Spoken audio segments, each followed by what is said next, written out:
সম্প্রতি Saudi pro লিগে আল রিয়াদের বিপক্ষে একটি ম্যাচ বয়কট করেছিলেন আল নাসর তারকা ক্রিস্টিয়ানো রোনালদো। বিষয়টি নিশ্চিত করে পর্তুগিজ সংবাদ মাধ্যম বোলা জানিয়েছে, ক্লাব পরিচালনা নিয়ে অসন্তুষ্ট হয়ে রোনালদো ম্যাচটি বয়কট করেছেন। পর্তুগিজ সংবাদ মাধ্যমটির আরও দাবি, রোনালদোর হতাশার অন্যতম কারণ হয়ে উঠেছে আল হিলালের শক্তিশালী দল গঠন। তার সাবেক সতীর্থ করিম বেনজেমা সম্প্রতি আল হিলালে যোগ দেয়ায় অসন্তোষ আরও বেড়েছে বলে জানা গেছে। এছাড়া আল নাসর সাম্প্রতিক সময়ে বড় ট্রফি জিততে ব্যর্থ হয়েছে, যেখানে আল হিলাল, আল আহলি ও আল ইত্তিহাদ বড় সাফল্য পেয়েছে।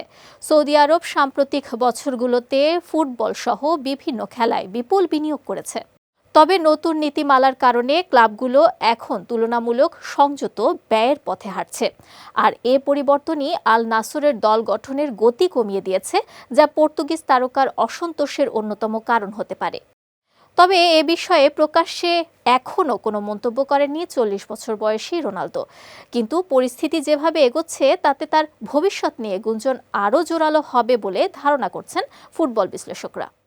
2022 সালে ম্যানচেস্টার ইউনাইটেড ছাড়ার পর আল নাসরে যোগ দেন CR7। ইতিহাসের অন্যতম সর্বোচ্চ বেতনপ্রাপ্ত ফুটবলার হিসেবে তিনি ক্লাবে যোগ দিলেও ট্রফির দিক থেকে সাফল্য সীমিত। আল নাসরের হয়ে তার একমাত্র বড় অর্জন 2023 সালের আরব ক্লাব চ্যাম্পিয়ন্স কাপ।